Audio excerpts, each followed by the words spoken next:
Hey everyone, and welcome back. In today's video, I'm going to show you how to update Roblox on your iPhone or Android phone. The whole process takes less than a minute, so let's jump right into it. First off, this method works almost the same on both iPhone and Android. So go ahead and open the App Store if you're on iPhone, or the Google Play Store if you're using Android. Now tap on the search bar and type Roblox. Hit search.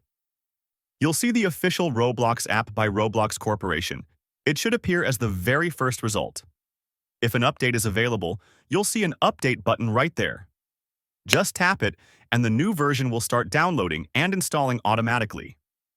Boom! Your Roblox is now updated. If you don't see the update button, that means you're already running the latest version.